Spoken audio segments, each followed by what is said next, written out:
Hi, David. Hey, morning, everyone. Thanks for the presentation. Yeah. And uh, No, it was good. You saw a lot of interest yeah, and a lot of, as I mentioned to you, these are architects, right? High-level thinkers, yeah, yeah, right? And you saw how they're taking things into large sizes, no PCB, opticals, right? And so on. yeah. That was interesting. Yeah. Yeah. I'm not sure if I present well. Yeah, No, yeah, no, this is good. Yeah. yeah. Presenting is the only way to get better at it is to keep doing it. Hmm. Right. And it's usually easier when it's in person. You can see the people in the faces and kind of get immediate feedback. Zoom is a little bit more difficult. Yeah, Well, like that, right? In general, in Zoom, yeah, over communicate and keep asking people questions, right? yeah. If they have questions, right, about something. Mm. Right. The other thing to do is, um, if you want to find out something from your audience, right, especially in Zoom and things like that, right, make sure you have keywords in mind, right? So when you're talking, mention those keywords, Mm. right, and see how people react to those different keywords, right? And if somebody follows up on some of those keywords with questions about that. Mm. Good point. Yeah, yeah. Thanks. Right. Hi, Michael. Hi. I've got a bunch of questions I want to run through with you on the schema for the substrate. And I went through it with JEDIC. I'm wondering if I can go through it with you today, and also wondering if you would join a JEDIC meeting, possibly next Friday, and to Not just not 6 a.m. Can you do 7 a.m.? Okay. 7:30. You see, there's guys in India that I have to take care of as well, and that's pushing it like into 9, 10 o'clock at night for them. Yeah, seven is okay. 7. Okay, so I'll invite you to that meeting, and it may be a lengthy meeting, but I think if we get at least one meeting with you, we should be able to close that stuff out. We might need to have 2 meetings, one to go through what we've done and how to create the part model for the HBM4, and before we finalize that now and get it ready for going to the ballot process, want to make sure that you're okay with the way we've structured, because of course you can create it many different ways. Yeah. And the second one we want to do is to go through the substrate array, the footprints, and the assembly array, which I'd like to do today if you have time at this meeting. Okay. Let's cover the main topic, which is the demo design work first, and then we can dive into that stuff. Okay. Okay. Yeah. I have a hard stop at 10 though, so whatever cover, however, what is it? What is the word? We can cover as much as we can by 10, and then I have to drop off. Okay. Okay, so Simon, you mentioned you have made a good progress this week. Yeah. Yeah. Let me share my screen. Can you see my screen? Yes. Yeah. So yeah, I eventually completed the chiplet design, CPU and memory, with the size of 10 millimeter by 10 millimeter. Okay. So okay. So the CPU, you have all the cores flat in this? Yeah, all the cores flat. Yeah. I didn't modularize the cores. Yeah. I just flat Okay. all the cores. Yeah. So you have a little bit of let me ask you questions like this. A question like this: if we put the now, if we go and put the day-to-day interfaces on the sides of this, would you have enough space? Yeah. Actually, this CPU chiplet has 50% cell density, so there's enough space for the IO Okay. drive. Yeah. All right. Mm. So let then me and you start working next week on adding the day-to-day interfaces on this and create the bump map. Mm-hmm. Sounds good. Yeah.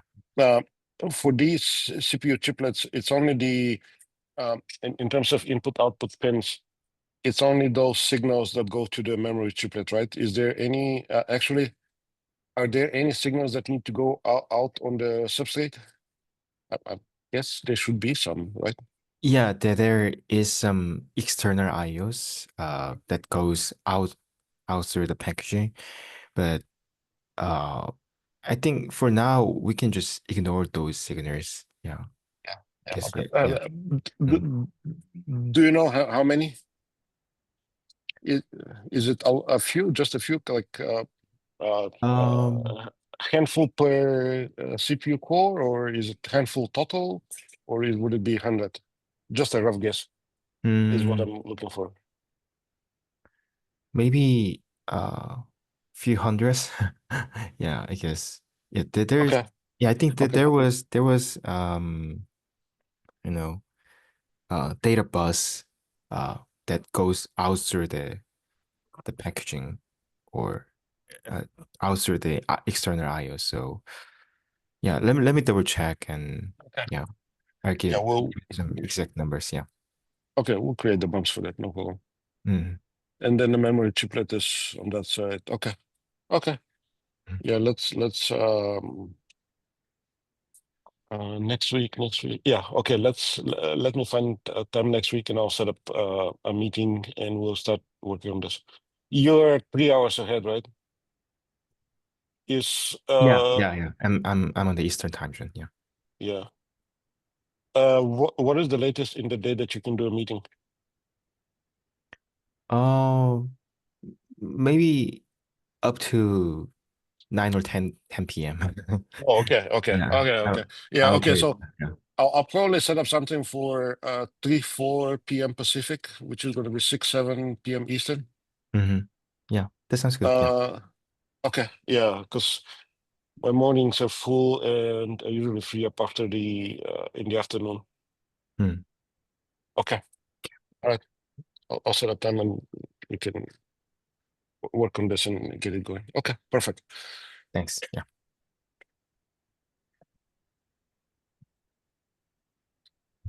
Okay, Michael. Your turn. Good. That was quick. All right. So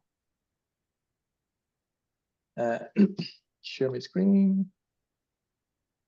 Share. Got to be here someplace. Share screen. And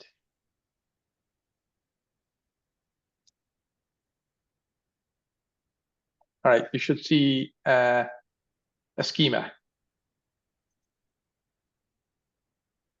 Right? Can you see it? Okay. Yep. All right. So keep it at high level for a minute. So under the package section, get rid of that screen. How do I get rid of that? Get it out of there. Okay. Right. So under the package section, we put in the substrate, the footprint, and the assembly. My first question to you is this the right place to have it?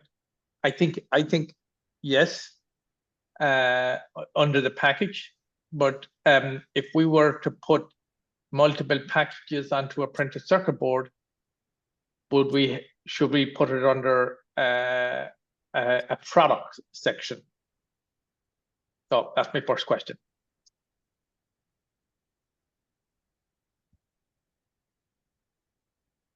I'm not fully understanding the question. Ask me again. So you see here, I have a substrate, footprint, and assembly in under the package section. So package is for an individual component. Right now, it could be an advanced package, or it could be an ordinary simple package. Right? You have many different components, many different packages that you can connect into your part up here. But when I start to assemble packages onto a printed circuit board or onto an interposer, I'm going to use the combination of the footprints that goes onto the substrate and the components that goes onto the footprints. Now, do we want to call that assembly, that finished product? Would you want to call that under package? I think it's suitable for under package if it is an advanced package.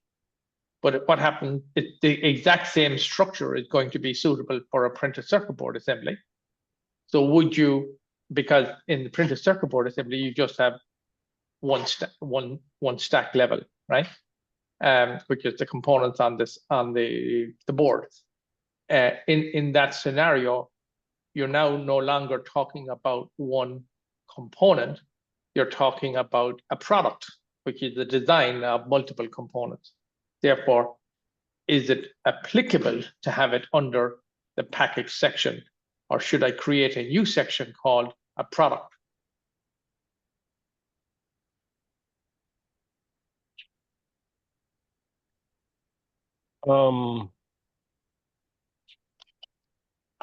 Okay, you get me point? So your question is,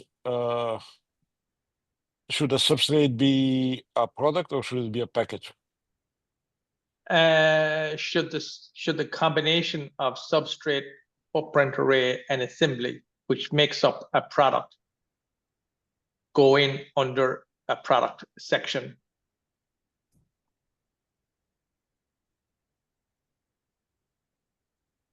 So so one could then, if you look at the schema, one could look at it as here's the section to do with individual components.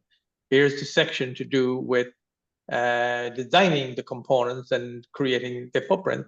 And I create a third section that would say, here's the section associated with a product. So you have a natural evolution.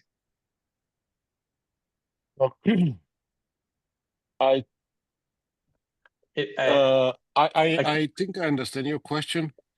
The thing about this stuff is it's kind of complicated, right? So let's take LPDDR for example, right? What? Let's take LPDDR for example. Okay. LPDDR by itself is a product which you can take and put on a PCB, right? Yeah. You can take LPDDR and put it on a substrate and put it in a package and then make it a product. Right? The LPDDR, right? The LPDDR itself is actually a die on a substrate in a package. That die by itself is sometimes a product, right? I can get from the vendor the wafer and cut the dies and use that die. To me, that die is a product, which then I take and put onto my substrate and make my own product. All right. So the way that JEDEC defines things is that a part can be made up of components.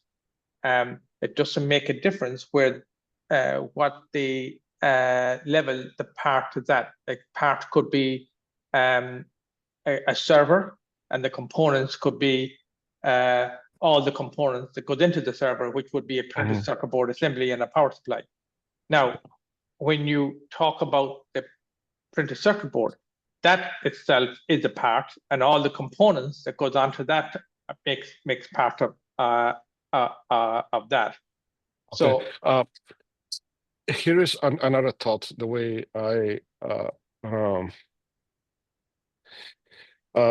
you probably when it comes to let's say a server board, right? The JEP30, right, in one case would include everything all the way down to the dies inside the HBM, right? yeah, But that's not realistic, right? In my yeah, of course, yeah, right, in my mind, the server board will have say it will have the GPUs as a part that's yeah, going to just have the footprint, its dimensions, and that's it. yeah, However, if I'm an important person, I can go to the GPU vendor and get the complete JEP30 for their GPU, right? Which is going to tell me, hey, here's a footprint, but also here's the substrate, and here's the layers and that. Oh, and by the way, it has an HBM, but that HBM is going to be black box. Then because I'm a very important person, I go to the HBM vendor and say, hey, give me all the JEP30 that includes all the stacks inside the HBM, right? So now, yeah, on my you got it end, right. right, I'm combining all the JEP30s, right? Yeah, yeah. So the point you're exactly right, and nothing has changed from Okay. there. So when we take a set of components now and we put it into an assembly, should that still be called under the package, or should it be called under a new section? And I'm thinking it should be called under a new section.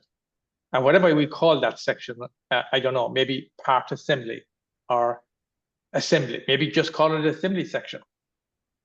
And Yeah. assembly. Yeah. The thing I'm not understanding is what are the pros and cons of the different approaches, right? If at the end of the day I can import the JEP30 files and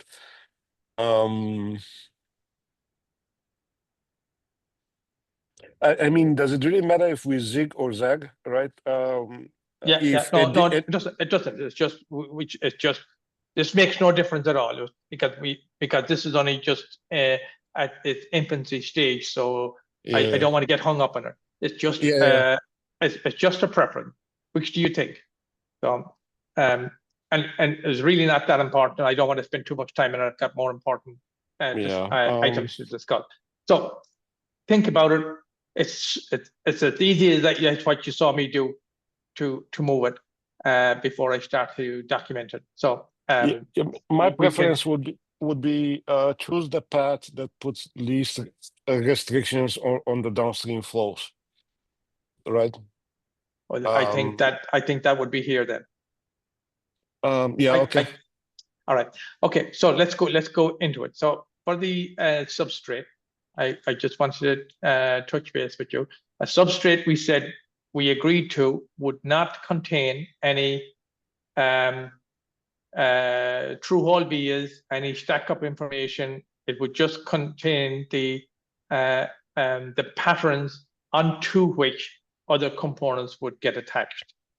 So every component that gets attached to a substrate, the substrate must have a matching footprint for that component. But so I never have a situation in which I put a package directly onto a substrate without having a footprint to accept that substrate. Is that true? Yeah, I think that makes sense. Okay, so that means I should not have package ID here or die ID here. I should only have the actual footprint that I'm going to attach to that point. So Michael, when talking about footprints, do you take only packages and dies? Could there be passives? Yeah, Stuff like that? even a passive component gets put into a footprint. Yes. Now, Okay. if you have an embedded passive, I'm assuming that does not have a footprint. If you build a passive into the substrate, or you make a passive on the substrate, then I'm assuming that is not a footprint.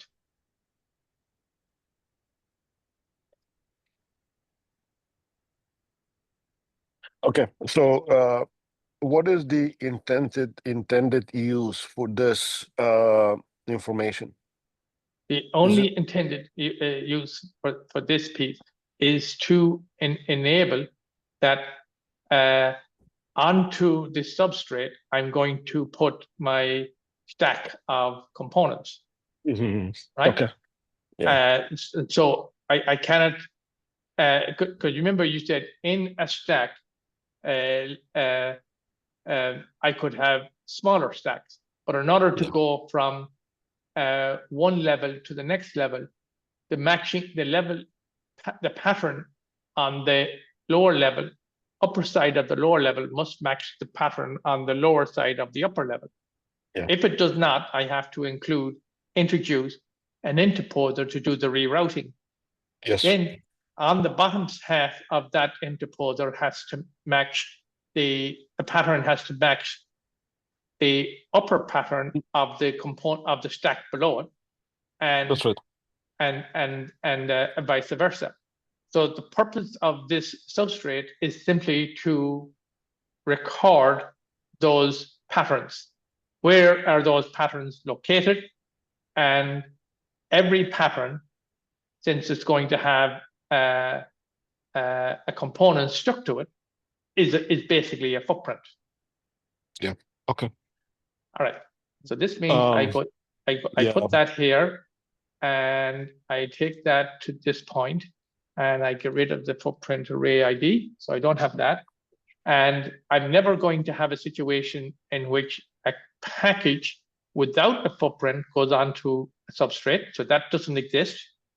In the case of a die, I'm assuming even if you have an upturned die in which you're going to wire bond onto the substrate, you still have to have a footprint to map that wiring onto the printed circuit board or onto the substrate. So therefore, even a die does not get attached directly to a substrate without having a footprint. Yeah, I think that's fair. Yeah. All right. Is there ever a situation where a die is simply glued to the substrate, it's facing upwards, and another die is facing downwards that attaches to the die at the bottom? That never happens because I have no way to connect it to the rest of the interposer if I don't have a footprint. So that doesn't. I'm just. Yeah, it's actually it's a silly. No, it's not. It is possible. But if it's possible, you still have to have some way to connect it to the rest of the die, the rest of the substrate, which means that I have to have a footprint. Yes. So no, you don't have to connect it to the substrate. I have to connect it to the substrate. So that means no, you don't have to, right? So think about it this way, right? In Intel EMIB, the way two dies get two dies sitting side by side get connected together is instead of having wires through the interposer, the substrate, there is actually a bridge die that sits. Half of it sits under one die, the other half sits under the other die, and has wires in it that connect one die to the other die. But on the back side of it, it doesn't connect to the substrate. Right. So that's what I was trying to confirm. All right. So that means I do have to have a choice between a die. A die can go directly onto the substrate. right? And in this case, you're saying the die can do it without going through a footprint, meaning that I need to have a die array here, which is just simply specific dies. Now, okay, so let me put that in here.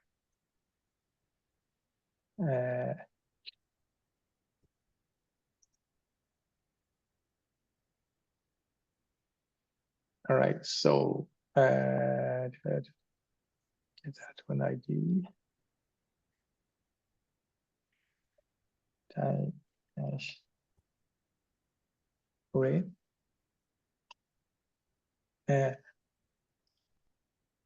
Actually, maybe it might be a better thing to call this die, right? So I have an ID with the die. Now, so let me take this out up here. This is the footprint. And this may be a die, right? And this one then becomes the component array. Component array, right? So yeah. Now, if I put a die on, let's do the footprint now, and we'll come back to the die in a minute. So why is that not updating here? Okay, I'm just jumping back to this point. Yeah, I know why it's not doing that. So let's say let me take here for clean this up here now. Okay, and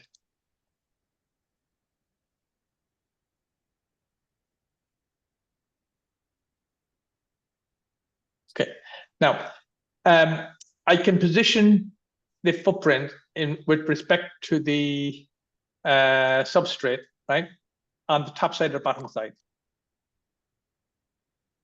I cannot position it on the left, right, front or back of the die, of the interposer. You're not doing components on the sides. Is that right? Yeah, I don't. Yeah, I don't think. Yeah, it's not a top or bottom. All right. Okay. Now, you know, I'm sure I said that, and I'm sure there's somebody somewhere in the world thinking about doing that. So, but I don't know. All right.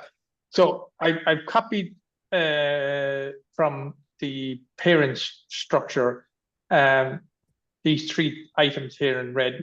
But when I go down through them, I realize that I don't think this is applicable for putting a footprint onto a substrate.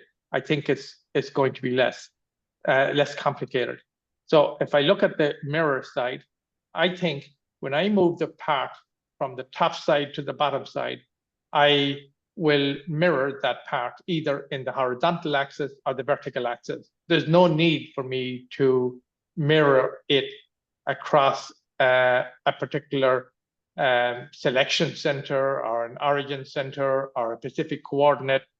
I don't need to do that. I just simply need to flip it from the origin of the part of the footprint if I'm moving it to the bottom side of the board.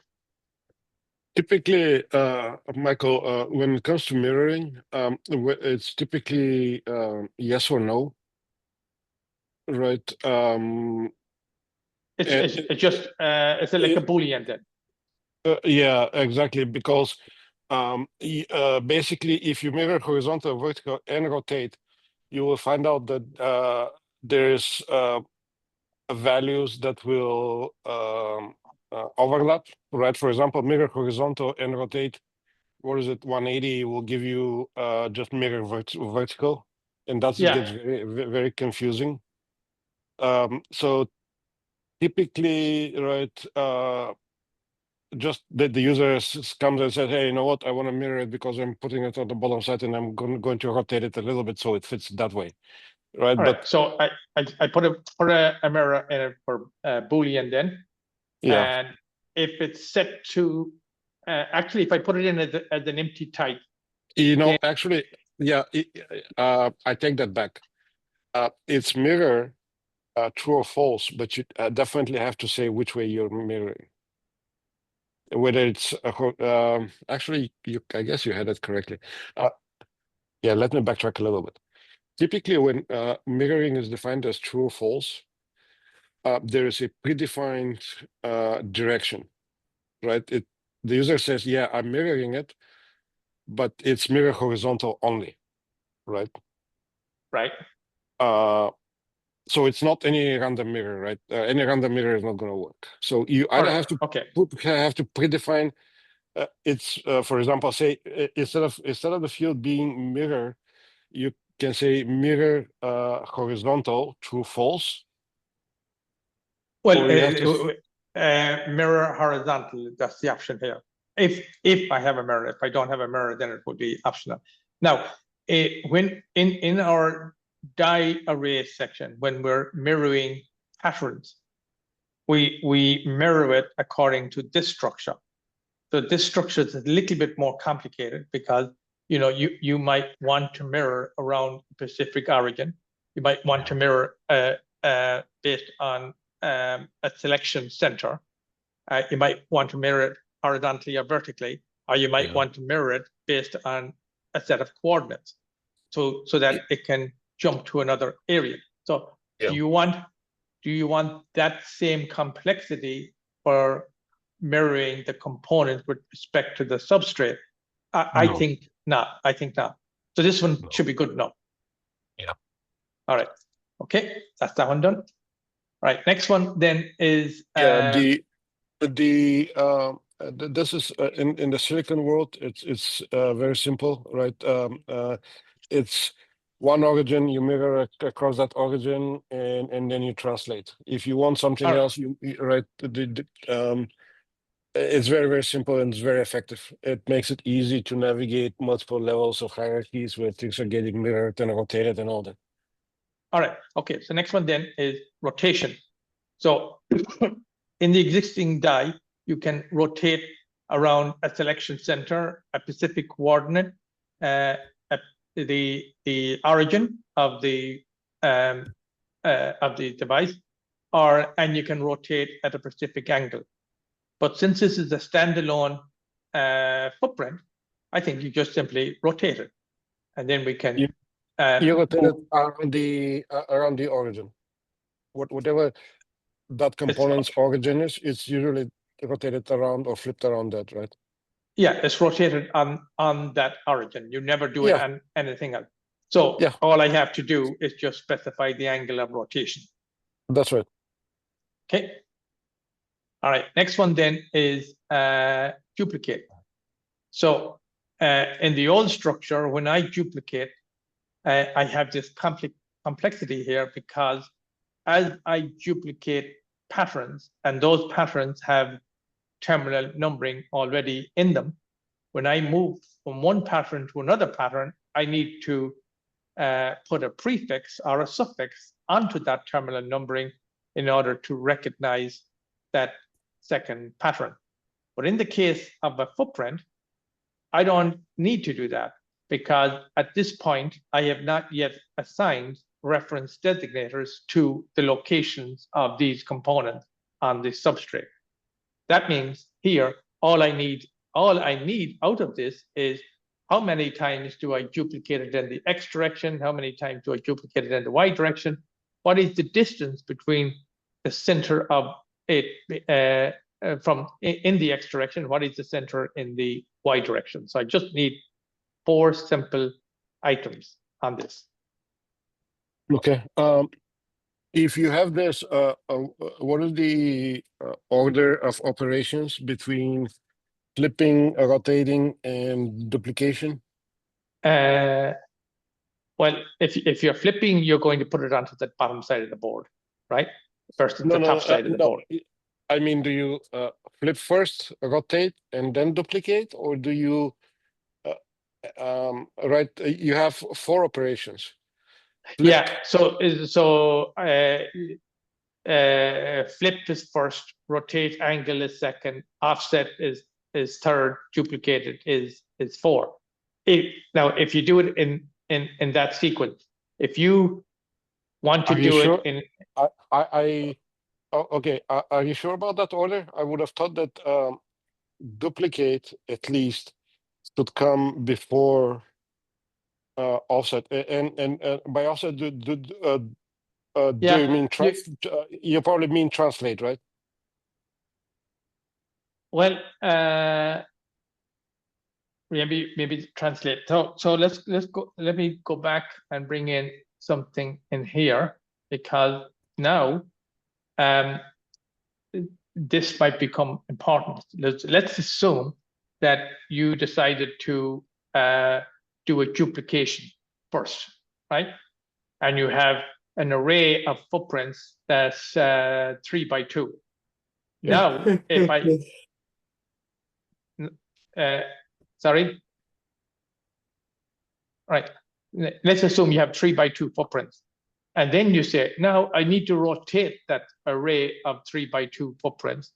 In that case, now I need to have this more complex mirroring structure, more complex rotate structure, because I can say select all of my my array of 3 by 2 and rotate it based on the selection center.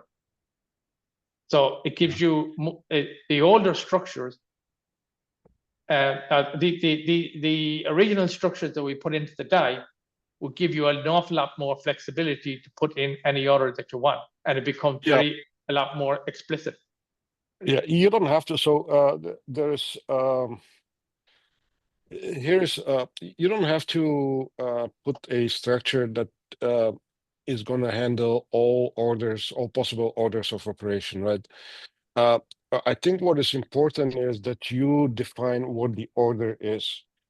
If I wanted a different order, I would create a couple of levels of hierarchy in these footprints, right? I can do that, right? I can create. I haven't organized that yet, but I guess you could do that. Yeah. Right. I can create a. For example, if I wanted to change the order of operations, I would create a couple of levels of dummy hierarchies with different order of operations, and then finally place that final footprint, right? Whatever I wanted it, right? But it's important to define when you have these operations, you define a strict order how this gets applied. In GDS syntax, it's array first. I mean, it's duplicate first, rotate next, translate third. I don't remember where mirroring is. All right. So basically, if you wanted to 3 by 2 array, right? So when you have the footprint, first it will create the 3 by 2 array. And the origin of the 3 by 2 array is going to be the 1-1 footprint, right? It's going to be the origin of the 1-1 footprint. Then you rotate it, and then it translates that rotated footprint. So that's how it's defined in GDS.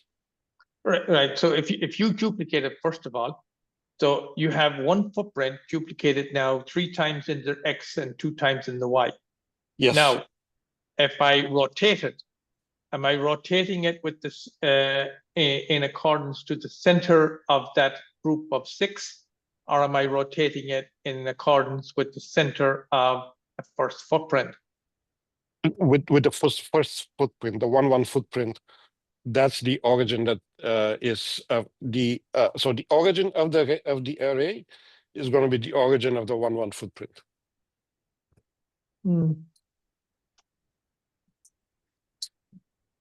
That's not how we're doing things in the rest of the part model. Whatever your selection is, the center of that selection becomes the origin, and then you have. But you're thinking now from an origin of. That's okay. That's fine too, right? I can write the rotate over origin and translate. The combined operation can be. It doesn't matter which origin it is, right? You just have to define which is the origin that is being translated. All right. So it sounds like what I need to put in here is this grouping, pattern groups. I create my first pattern, which is first pattern is obviously just one footprint. I then nest that pattern into a larger pattern group, and then I perform actions on that pattern group. And a pattern group can be a pattern group hierarchy can be the inclusion of a specific footprint plus another pattern group of footprints. And then when I apply the operations to it, I apply it to whatever level I want in that hierarchy. So if I apply it at the lowest level in that hierarchy, then that will duplicate all the way through the entire hierarchy. If I apply it at the higher end of the hierarchy, then only that array would get impacted. So if I apply it at the low level, at the footprint, and rotate that footprint 90 degrees, every footprint in the array of 3 by 2 would change by 90 degrees, but the center of origin of all of those would not change. If I apply it at the array level, then the 3 by 2 array effectively becomes a 2 by 3 array. Mm-hmm. Right. Okay. Yeah. I'm not going to design that now, but I got the idea. Yeah, right. So the next point then I have is so the one thing is you have to explicitly define which point is being translated and rotated around, right, and mirrored. Yeah. So that means I'm going to go back to this structure, but there's quite a bit of change here now. So it'll take me at least an hour to figure that out. Yeah. So the next piece then is, as I duplicate footprints around my substrate, I'm never going to be at that point in time assigning different blocks of numbers of reference designators to that footprint. I only do that after my entire design is done, in which case now I assign location identifiers, like what reference designators, what we call them on printed circuit board side, to all the components on the board. So that means I do not need in this structure here prefix codes and suffix codes. The only thing I need is in X and Y, DX and DY. Yeah. All right. Okay, good. So that's that piece. I can definitely get rid of this stuff. All right, next piece then. I actually like the DX DY. In GDS, the way they do it is they say you have 3 by 2 array, but then they say, okay, here is the origin, and here is the origin of the last component. So you go and compute what is DX DY. It's driving me nuts. Yeah, it's okay, right? It is what it is, right? Right. So the next piece then is the die. So thinking about the die, I can obviously do the same positioning on it. Yes. Can I mirror a die? Yeah.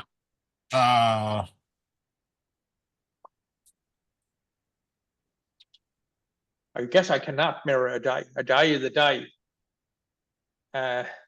It goes onto the board exactly as is. You're not changing the pattern. Is it? No, let me ask you this way. Is JEDEC standard strict about which side, the bump side of the die? Is it? Okay. The JEDEC standard can handle putting bumps on any side of the die. Okay, but then you're going to have to mirror it, right? Because if I have come and defined, let's say there's 2 dies. One is defined as having bumps on top side. One is having bumps on the bottom side. Then they're 2 different dies. Yeah, they're 2 different dies. But if you want to put them on the same side of the substrate, you're going to have to mirror one. Actually, you know what? I Remember, we said. can Remember, we you said up here. We said up here that I never, if I'm soldering a die directly to a substrate, I always do it through a footprint. In which case, these dies down here are getting attached to a substrate solely for the purpose of a physical attachment, but not for an electrical attachment. The electrical connectivity from one die to the next die is going to be done through the die bridge. So that okay. means that this particular die does not have a footprint. Or that die. Oh yeah, that die does not have a footprint. Can I ask you to make one change? Yeah, you can make it. This I is for you. I don't like the word mirror. Right. I think the correct word would be flip. How to spell that? SLIP? Yeah, flip. Yes. Oh, flip. Right. Right, because we are saying you mirror the bump array if you flip the die. Okay, why don't we say, yeah, I'm flipping it. Okay, so right. you flip the. Everybody understands what flipping the die means, and mirroring the pattern. What the hell does that mean, right? Why would I mirror the pattern? Why? When do I need it? When do I need to mirror it? When I'm flipping it. Well, just say I'm flipping it. Well, actually, I have flip under down here. Yeah. Because that's I'm flipping the component. Okay. Let's see. Okay, so then use the same terminology there too, right? Yeah, but we never use flip in the EDA tools. We always use mirror, because what you're doing is you're mirroring the location of the pads in the EDA library. Okay, so this you flip an actual component. I understand. So this is the software guy writing code, and mirror is the correct mathematical the terminology for that, right? But every human thinks about it as I'm flipping it, right? I'm flipping the die. But I have down here during the assembly process that when I'm putting the die onto the assembly, it's a flip. Yes. So what you're going to have to say then in the specification is like this, right? In the documentation for this file format, it will say like this. If in your assembly process you're flipping the die, you also need to mirror the footprint. Okay. Why don't right? So if flip then mirror, isn't it better to say flip? If you're flipping, the component, then you need. I will ask the question. Right. I can put it in here. Again, I understand how software guys thought about it, and right, this is the correct. I'm mirroring everything across disk, and I know what the matrix is to mirror something. All books is mirroring, but okay, we need to make it human. Yeah, let's not kill time on that. Yeah. So I'll come back to you on that. Right. So right. Yeah, the die would not be. So a die itself would not be mirrored.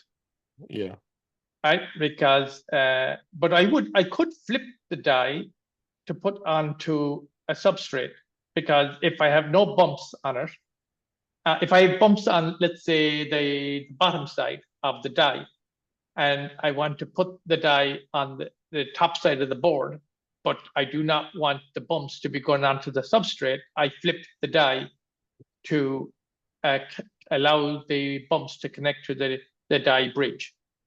So in that case, that's a flip of the die. Yeah, that's a flip of the die. Okay. All right. So but you don't have a footprint, so yeah. Yeah, I don't have a footprint now. Right. Just let me make this clear for the people. No footprint. Right. Yeah. Using die bridge. Right. Okay, all right. So next piece is rotate. I could obviously rotate that die. Yes. Right. I can obviously offset that die, and I can obviously duplicate that die. Yes. You could have many of them there. All right, so that covers the substrate side. Is there anything? And angles are always in degrees? Yeah, what other, rads? Yeah, it'll be in degrees. And their positive degrees are counterclockwise? The what? Positive degrees are counterclockwise? Yeah, typically you start at 3 o'clock is 0. So 90 degrees is 12 o'clock. And 180 degrees is 9 o'clock. 270 Yes. is, yeah, that's the way that's the standard. And minus 90 degrees would be 6 o'clock, right? Yes. Okay, good. All right. Anything else you think from a substrate point of view that we're missing? No, I think that should be good. All right. Okay. Let's jump to the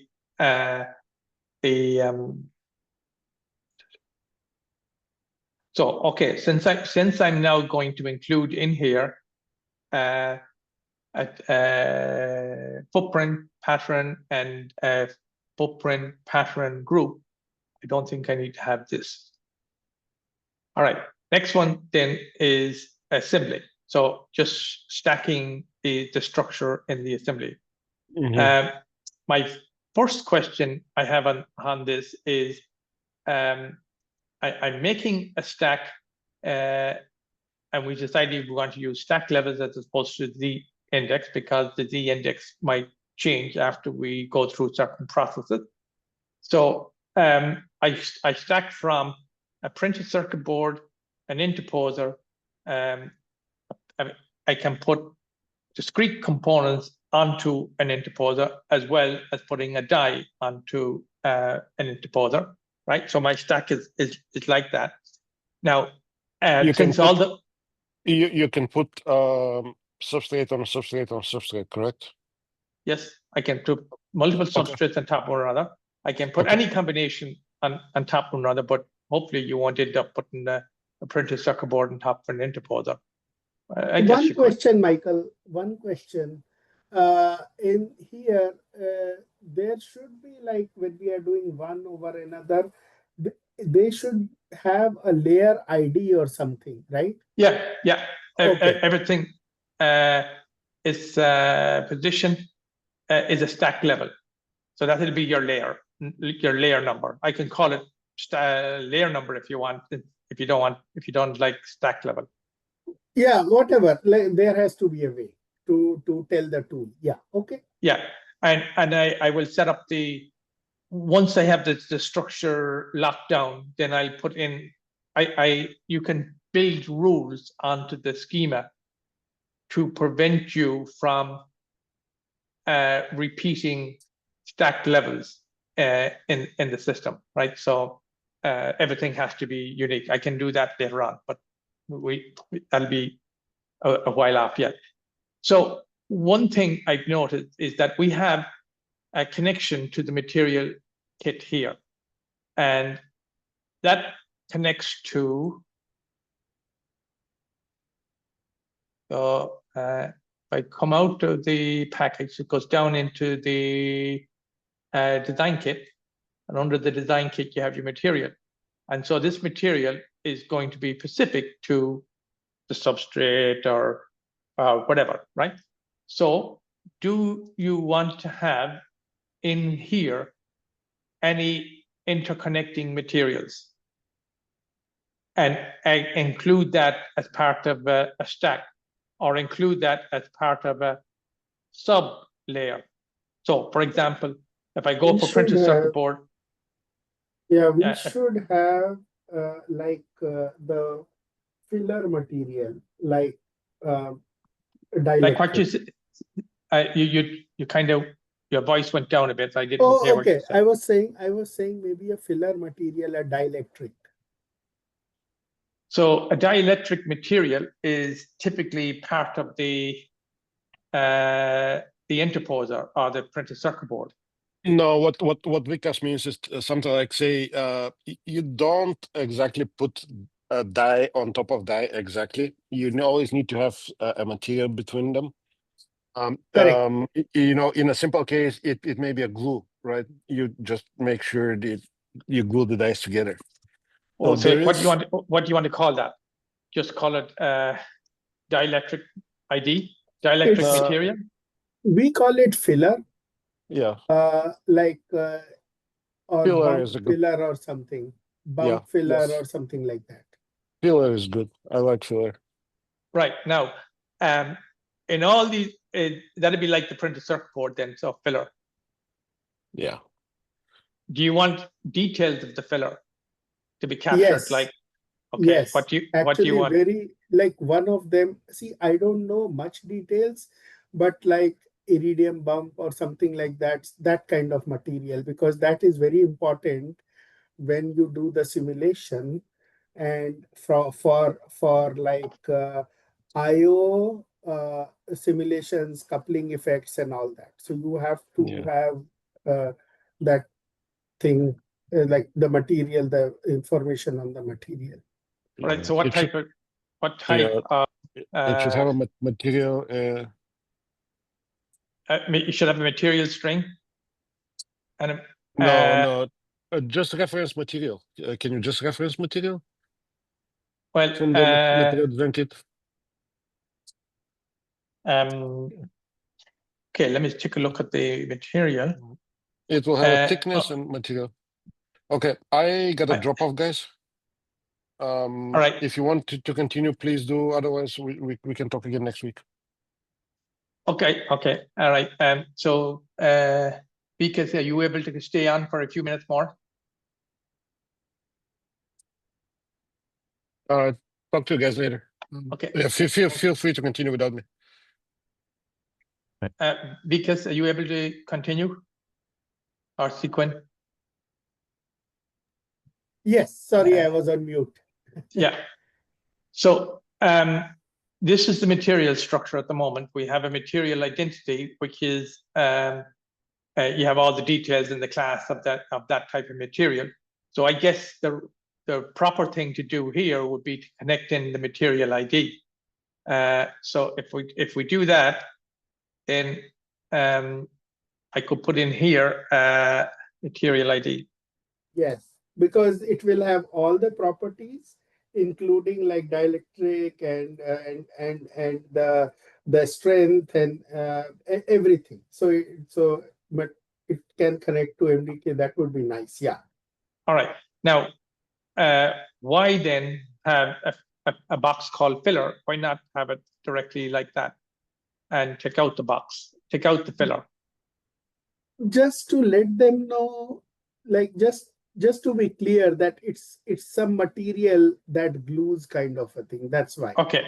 All right. So you still want to keep that. All right. I think so. Yeah. All right. And since all the details are covered in the material array, you can have that. And since that's covering then let me just check material design kit. I want to see if that's pulling in here. So the material design kit references the material ID.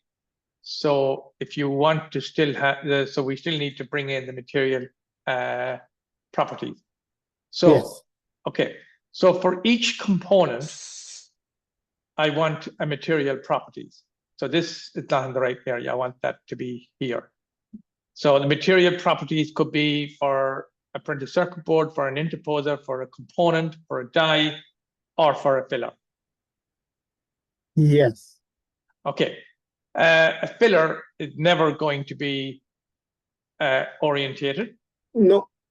So that becomes optional. A component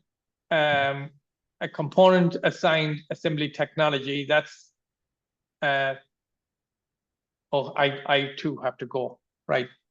All right, so let's leave it at that point. and I think we're at. I have enough to keep going for until next week. And so, Vikas, would you be able to join us at next week's meeting Yes, at 7 yes. o'clock in the morning, Pacific time, next Friday? Yeah. So Perfect. it will be 9 o'clock my time. Sure, no problem. Oh, you're here in Texas. Chicago time. All right. Yes, Good. I am. All right. Perfect then. I'll send out the details later on. Okay. Okay. Thank you very much. Yeah, I do not have, Michael, that meeting at 7 o'clock on my calendar. Are you going to send a calendar notice? I will send. I have not sent this out yet, but Okay. I will send Sure. that out. Sure. Okay. All right. Okay. Okay. Thank you. All right. Thank you, guys. Bye. Yeah.